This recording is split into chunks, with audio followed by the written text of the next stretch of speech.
ہلکی ہے, جس کا جسم نہیں ہے, وہ باقاعدہ باڈی سے نکلتی ہے.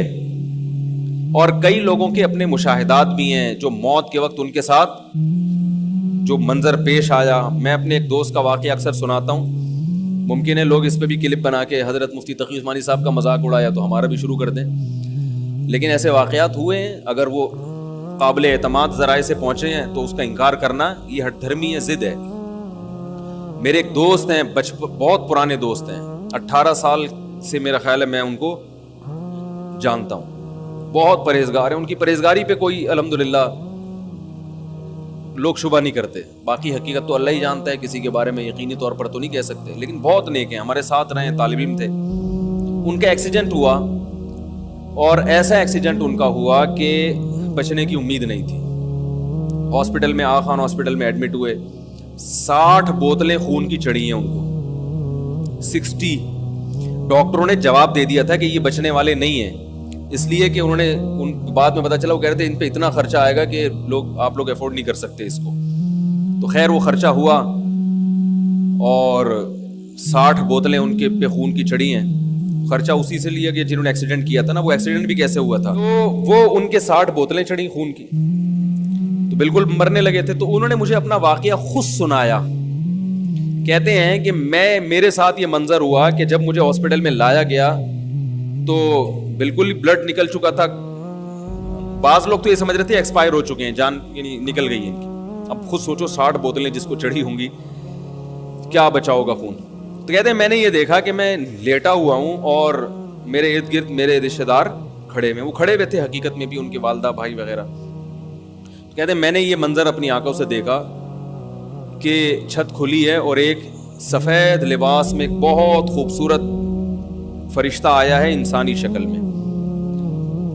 تو میں اپنے رشتہ داروں سے چیخ چیخ کے کہہ رہا ہوں کہ یہ میرے نلکیاں نکال دو, میری موت کا وقت آ چکا ہے. میں چیخ رہا ہوں لیکن میری آواز وہ سن نہیں رہے. ایک کیفیت انسان کی ایسی ہوتی ہے کہ جب وہ نیند اور جاگتی حالت کے درمیان میں ہوتا ہے, بالکل بٹوین میں.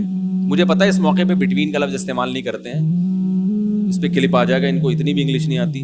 یہ میں ویسے ہی تھوڑے سے چٹنی کباب کے طور پر ایسے لفظ استعمال کرتا ہوں. وہ مجھے لوگ کہہ رہے ہوتے ہیں نا, میں درمیان میں رکھ دو, کہتے ہیں یار کیا مطلب. میں کہتا ہوں بالکل بٹوین میں رکھ دو لے جا کے. ٹھیک ہے, تو وہ جو ہے وہ کہتے ہیں کہ میں بتا رہا تھا کہ ایک حالت ہوتی ہے انسان کی, جاگتی حالت اور خواب کے درمیان میں, جہاں وہ کچھ خواب بھی دیکھ رہا ہوتا ہے اور کچھ اس زندگی سے بھی اس کا تعلق ہوتا ہے. تبھی آپ اس سے کچھ بات پوچھیں گے تو وہ جواب دے گا, مگر الٹے سیدھے جواب دے گا. غنودگی میں نا جواب دینا اس کی علامت ہے کہ وہ آپ کے سوال کو سن رہا ہے, اور غلط جواب دینا اس کی علامت ہے کہ آدھا یہاں ہے آدھا کہیں اور ہے. ایسا ہوتا ہے نا غنودگی میں. تو بیائی نہیں, اسی طرح ہمیں قرآن و سنت سے پتا چلتا ہے کہ انسان کے جب مرنے کا وقت آتا ہے تو ایک کنڈیشن تو یہ کہ پورا اس دنیا میں, ایک کنڈیشن ہے پورا برزخ میں, اور ایک درمیانی کنڈیشن ہوتی ہے جس میں آدھا ادھر ہوتا ہے اور آدھا برزخ میں. یہ سب پر آتی ہے کنڈیشن. یہ وہ وقت ہے جب توبہ قبول نہیں ہوتی. یہ جو قرآن میں آتا ہے نا کہ کیونکہ توبہ قرآن میں آتا ہے اور حدیث میں بھی آتا ہے کہ اس وقت توبہ قبول نہیں ہوتی. حالانکہ اب یہ توبہ قبول ہونا نہ ہونے کی یہ لفظ اس کی علامت ہے کہ کچھ دنیا میں بھی ہے, کیونکہ برزخ میں تو بہرحال توبہ قبول نہیں ہوتی نا. تو پتہ چلا بھی توبہ کا آپشن ہے اس کے پاس, یعنی آپشن کا مطلب توبہ پر قدرت ہے, کیونکہ ابھی تھوڑا سا اس دنیا میں یہ موجود ہے, لیکن کچھ وہاں جھانکنا شروع کر دیا اس نے. اب چونکہ وہ آخرت کا منظر دیکھ لیتا ہے اپنی آنکھوں سے کہ میں مر کے مٹی نہیں ہو رہا, میں ختم نہیں ہو رہا, بلکہ ایک جہاں سے دوسرے جہاں میں میری روح شفٹ ہو رہی ہے. تو اس وقت جو منظر جب وہ دیکھتا ہے اپنی آنکھوں سے, کچھ یہاں اور کچھ وہاں, تو اس کو سکرات موت کہتے ہیں. اس کو کیا کہتے ہیں؟ اس کو غرغرہ بھی کہتے ہیں. حدیث میں آتا ہے ان اللہ یقبل توبۃ عبدہ ما لم یغرغر. جب روح اٹکنے لگتی ہے نا اس وقت تک اللہ بندے کی توبہ قبول کرتے ہیں, اس وقت نہیں کرتے پھر, کیونکہ اب یہ ایمان غیب کا نہیں رہا, اب یہ دیکھ لیا انسان نے. اب وہ سارے اس کے دلائل جو ہے نا کہ میری عقل نہیں مانتی, مجھے اللہ نظر نہیں آتا, تو مجھے تو فرشتے نظر نہیں آتے, آج تک سائنسدانوں نے کوئی لیبارٹری میں فرشتہ دریافت کیوں نہیں کیا. یہ ساری اس کی بحثیں کیا ہو جاتی ہیں, یہاں ختم ہو جاتے ہیں, اللہ اس کو دکھا دیتے ہیں. تو وہ کہتے ہیں کہ میں نے دیکھا کہ اس کنڈیشن میں ہوں میں, اور میں نے دیکھا کہ چھت کھلی ہے, میں چیخ رہا ہوں کہ بھائی ہٹ جاؤ, میری موت کا وقت آ گیا, یہ نلکیاں نکال دو. کیوں؟ اور وہ فرشتہ قریب آتا جا رہا ہے. کہہ رہے وہ قریب آتے آتے آتے آتے اس میں خوشبوئیں, بڑا خوبصورت اس کا چہرہ, بڑا نورانی اس کا سفید لباس اس کا. تو کہہ رہے اب دیکھو دینداری ہے نا, تو ہر وقت اللہ کی رضا کی فکر کہ اس موقع پر کیا کرنا ہے. کہہ رہے میں سوچ رہا اس موقع پر نبی کی کیا سنت ہے. تو فوراً خیال آیا نبی صلی اللہ علیہ وسلم نے آخری عمل جو کیا تھا وہ مسواک کا کیا تھا. دیکھو اسلام میں صفائی کی کیا ویلیو ہے یار. دنیا سے جانے سے پہلے دانت صاف کر کے جا رہے ہیں بھائی. میں صفائی کی بات کر رہا تھا. تو انہوں نے کہا کہ کہتے ہیں میں نے کہا کہ بھائی فوراً کیا چاہیے, مسواک, تاکہ اب فرشتے کے یہاں تک پہنچنے سے پہلے میں کیا کر لوں, نبی صلی اللہ علیہ وسلم کی یہ سنت زندہ کر لو, مسواک کر لو. تو وہ کہہ رہے میں چیخ رہا ہوں, کوئی مجھے مسواک نہیں دے رہا. وہ فرشتہ آیا آیا آیا آتے آتے کہہ رہے میں اس کی ناک میری ناک کے بالکل قریب پہنچ گئی, بالکل ابھی ٹچ ہونے والی تھی کہ اس نے ایسے نیگیٹو میں سر ہلانا شروع کر دیا, نہیں ہوتے ہوتے ریورس ہو گیا, وہ چلا گیا. اور کہہ رہے میں ہوش میں آ گیا. یعنی ہوش کا مطلب میں میرے حواس مکمل کیا ہو گئے, بحال ہو گئے. تو اور یہ اور بھی بہت لوگوں کے ساتھ واقعات ہوئے ہیں. ہماری نانی اس طرح کا ایک واقعہ سنایا کرتی تھی. تو بہت لوگوں کے ساتھ ممکن ہے یہ دماغی تخیل ہو, عین ممکن ہے, لیکن ہمیں جو شریعت نے جو بتایا وہ بالکل اسی طرح بتایا کہ ایسا ہوتا ہے.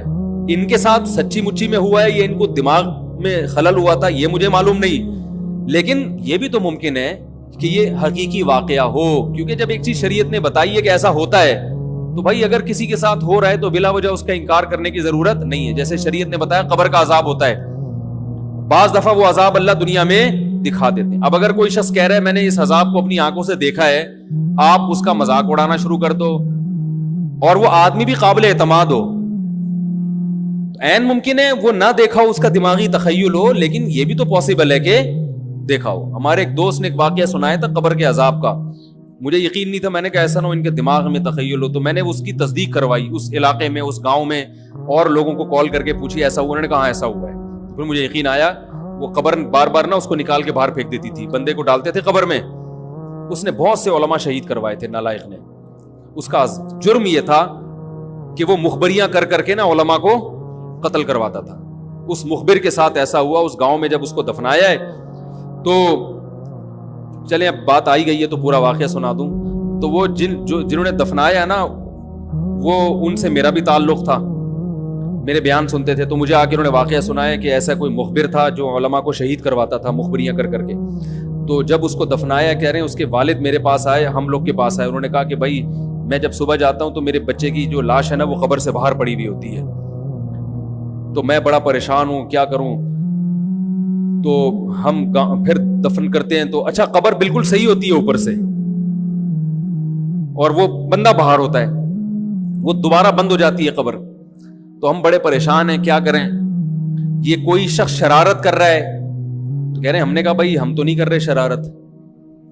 کہا تو اگر دوسرا ہم شرارت کوئی کر بھی رہا ہوتا تو قبر کو کھودی بھی تو ہونا. تو انہوں نے کہا, پھر یہ مشورہ انہوں نے ان کو دیا کہ تم ایسا کرو, لڑکا جو قتل ہوا, جو مرا تھا نا, جو قبر میں تھا, جس کی لاش باہر, نوجوان تھا, وہ بڑا مخبر آدمی تھا, وہاں کے گاؤں کے لوگوں نے بتایا. تو اس کی لاش جب باہر پڑی ہوتی تو باپ اور بھائی کو لوگوں نے مشورہ دیا اس لڑکے کے کہ تم لوگ رات کو قبرستان میں جا کے بیٹھ جاؤ, پہرا دو کہ کون آتا ہے نکال کے جاتا ہے اور قبر کو پیک کر کے چلا جاتا ہے. تو وہ صاحب مجھے بتا رہے تھے کہ اگلے دن وہ چیختے ہوئے آئے ہیں, چیختے ہوئے, باپ اور بھائی جو ہے نا.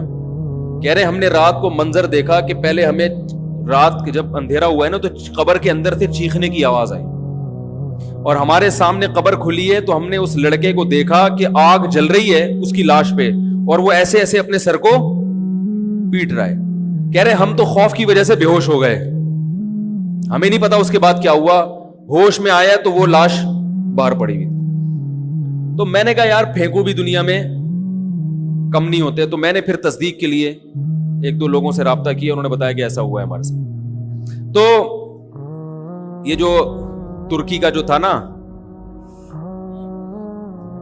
اتا ترک, وہ مصطفیٰ کمال کو میں اکثر بیچارے کو کمال اتا ترک جو ہے نا, تو وہ غلطی سے کئی دفعہ میں نے کمال اتا ترک کے چکر میں مصطفیٰ کمال کا واقعہ بیان کر دیا. وہ مصطفیٰ کمال کا نہیں ہے, وہ کمال اتا ترک ہے. تو بھائی مصطفیٰ کمال اگر سن رہے ہو تو پیش کی معذرت.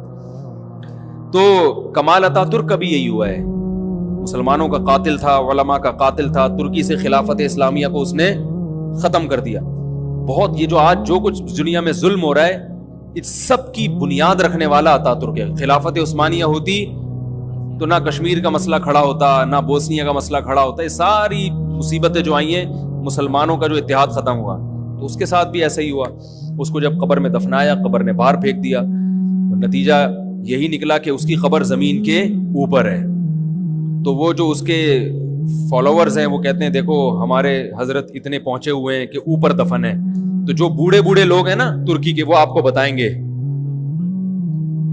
کہ یہ محترم کو زمین نے قبول نہیں کیا, نکال کے باہر. تو بعض دفعہ قبر خود بتا دیتی ہے, بعض دفعہ. اچھا مجھے چلیں چھوڑیں, بات سے بات نکل جائے گی, وہ ہمارا موضوع رہ جائے گا. تو فرشتہ کہاں پہنچا؟ قریب, ہاں واپس چلا گیا تو فرشتہ, ٹھیک ہے. تو وہ بالکل قریب آ کے واپس چلا گیا. تو ایسا ہوتا ہے بعض دفعہ